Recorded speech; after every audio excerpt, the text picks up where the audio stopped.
Do you own a Mustang and want to modify it but have no idea where to start? Well, you came to the right place. Today we're going to be talking about the beginner's guide to modifying a Mustang. But before we get started, let's go ahead and hear a word from our sponsor.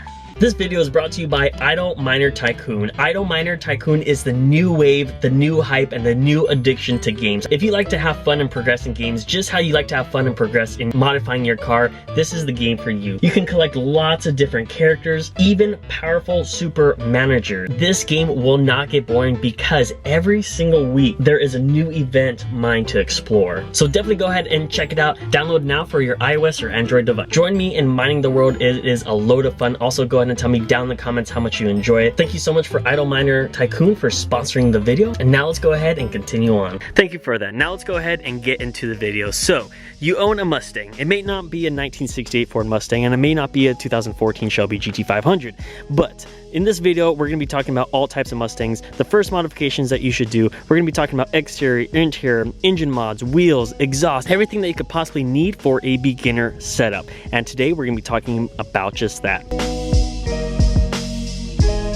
Alright, one of the first mods that you need to do, and you guys could obviously see right here, is get rid of that front license plate. Nobody likes a front license plate taken away about the beautiful front fascia that these Mustang gives. I highly recommend to remove the front license plate. It just makes things a whole lot better. Another thing is to shorten or get rid of your radio antenna. This is an 8-inch antenna, which I think looks a lot better. And on my 2014 Shelby GT500, I actually deleted my antenna. So get rid of that really long, annoying antenna that comes on these Mustangs. Delete it or shorten it. Get the 8-inch. It's really, really convenient and nice to have. The next thing you should do is tint your windows. Tinting the front windows are probably one of the most common modifications that all Mustang owners do. It's really cheap and really, really nice to have. Another thing that you should do is black out your side markers. I currently have spray painted this, but I highly recommend to just get the layover tint from eBay. That's the only eBay modification I really encourage you guys to do. Also, a nice thing to tint is your third brake light. That's the only brake light that I recommend ever tinting out, is the third one on top of these two. And I'm telling you guys, it's all about the little things. Have your car a certain smell. These are my two favorite scents here. No, I'm not sponsored by it. I just really like a nice smelling car here. I have the Black Ice as well as a Coronado Cherry here. Coronado Cherry for the Shelby, Black Ice for the classic Mustang. Get yourself a nice air freshener. Have your car smelling good. Why not? For all manual users out there, I highly recommend to swip out your shifter knob. Do not go for a short throw shifter just quite yet. You're only in the beginning stages. I highly recommend to just swip this out. Screws on and off. These are only about like 40 or 50 bucks. And the ball style shifter is just so much better. It's like the pool ball that I have here. Get rid of that stock shifter knob and replace it with a nice ball one. Also, another fun thing to have here is a gap camera. Basically, I have a GoPro suction cup to my front windshield, so if anybody wants to pull up, you want to do a little race, it's a simple click of the button and it's starting to record. So this also acts like a dash cam as well, but if anybody wants to pull up and wants to get the sauce, you have it recording. You can post it on your Instagram and look cool.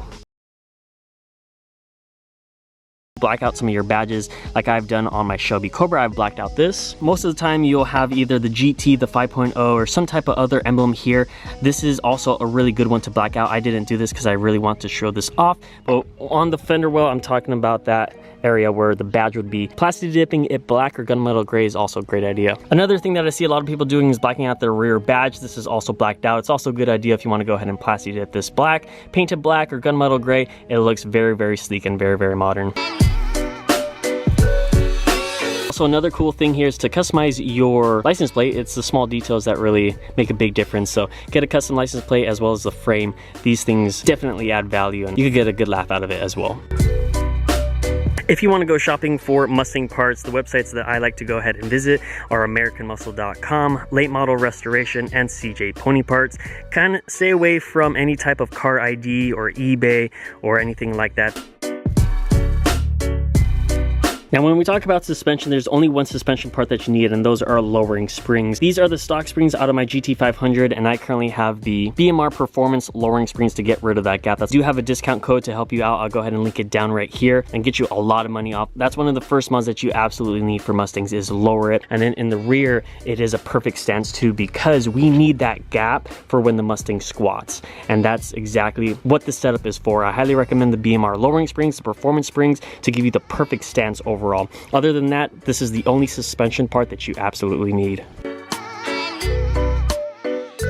Alright, now let's go ahead and talk about an exterior mod that is a must on almost every single Mustang out there. One thing to note is do not, and I repeat, do not swap out any front bumper, because there's a simple mod that can completely transform the full front end, the chin spoiler. Get a simple chin spoiler that will make the car so much more aggressive. On the 68 Mustang, we have a classic chin spoiler that you see here. It completely changes it, makes it more look aggressive. And then on the GT500, we have the classic GT500 splitter as well. Alright, now let's go ahead and talk about wheels, and then we'll go ahead and mention tires next. So styling, the sizes you want are 18 inches and 20 inches. Do not go any other size besides 18 or 20. So these are 20-inch wheels and these are 18-inch wheels. And trust me, these are wheels, do not say rims. You'll get embarrassed. Stay away from 19 inches, 17 inches, 16 inches, and other. You only want to stick with 18 or 20.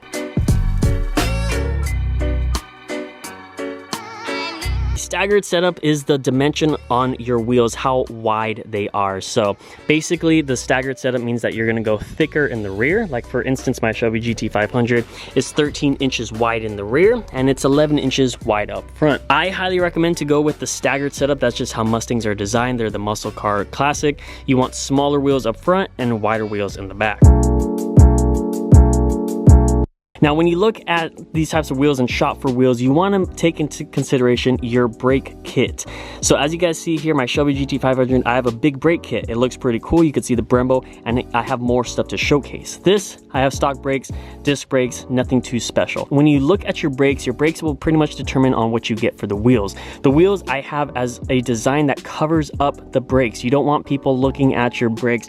Imagine having this spoke where you could really see, and it's very transparent to the background, and just does not look well at all. When it comes to wheels, it's very subjective. Choose what you like, make it yours. Go ahead and do what makes you happy, but I just recommend to cover up your wheels as much as you can if you have stock small brakes. But if you have a big brake, go ahead and open up your wheels so that you could showcase your rotors as well as your calipers.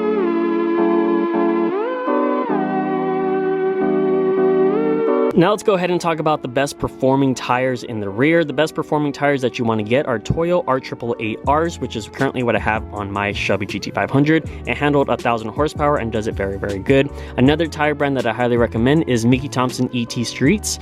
Those are also the best performing. The fastest Mustang and the fastest cars have Toyo R888Rs equipped or Mickey Thompson ET Street equipped. Those are the tires you want to stick. Now, when you want to go ahead and talk about best performing street tires, I would highly recommend the Toyo R888s or the Lito NT555 G2s, and I think they even came out with a second revision on those. So Lito NT555 G2s, they will last you long. They're just not as sticky as a radial like these Toyo R888Rs or the Mickey Thompsons. But if you want to get a long lasting, I highly recommend best performing street tires. Definitely go with Lito NT555 G2s or Toyo R888s. And if you want the stickiest and the baddest of all time, go with Toyo R888Rs or the Mickey Thompson ET Streets. When we talk about the front tires, you can honestly get any type of all-season tire, anything that could really control, because Mustangs really do break loose at full throttle. So you want something up the front to catch this while if it ever does lose control or if you're out on the track. I currently have the Michelin Pilot Sport 4S's up front.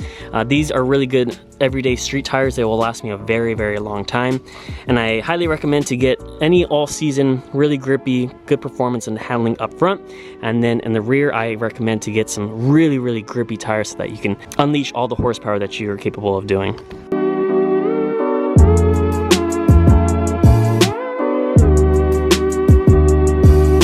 And this is your axle back. Basically, a muffler is right underneath here. You could clamp it. There's a clamp right there, and that removes the full rear end. When it comes to exhaust, it's very subjective as well. There are some companies that I highly recommend. There's Pypes Performance Exhaust, there's Borla Exhaust, there's Corsa Exhaust, there's Roush Exhaust, Flowmaster, as well as the good old Muffler Delete.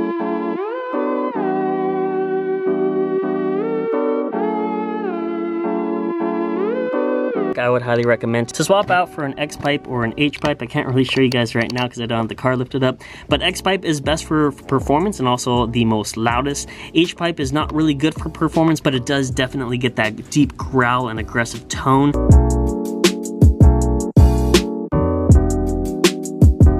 Alright, now let's go ahead and talk about engine bay, and I bet this is probably what your end resolution want to be, but start slow, you'll get there eventually. Basically why I open up my hood here is to show you guys one of the first and the only modifications that I highly recommend for you guys to do is to get a cold air kit, an upgraded one. I recommend only JLT, to be honest. They are very, very good. Just make sure that if you do get an aftermarket intake and it requires to tune, to get a tune and to revise it with your tuner. Also, another thing that is mandatory is to get one of these hood stands to get rid of that hood prop that is usually right here. That's also one of the first modifications that you should do to your Mustang. Also, if you have a 5.0, I highly recommend as one of the early engine modifications is to get a cold air intake and an E85 conversion to run your car on E85 if you can. Another necessity that is a must is ceramic. Ceramic is like the new wave. It completely blows out wax or any detailed products. If you guys have not checked out my video on the channel, definitely go ahead and peep it. Everybody is ceramicing their Mustang, their paint. Basically, this is a clear coat that makes your car hydrophobic to water and dust and debris and all that stuff. It just preserves your paint so much better. I have a do-it-yourself kit for under $100. I'll put the coupon code down below as well as the link down in the description if you want to learn how to ceramic your car. But ceramic is a must. It just makes your car shine so much better. It keeps it clean for longer and it protects your paint, your wrap for a minimum of 3 years. So simple, so easy, and so quick. So definitely ceramic your paint as soon as you can. Another thing that looks really, really cool is to upgrade your gas cap grade. I really like the bullet style, the aluminum style, and the billet. Those are really, really good. I have the Shelby one here. Upgrading the gas cap makes a huge difference.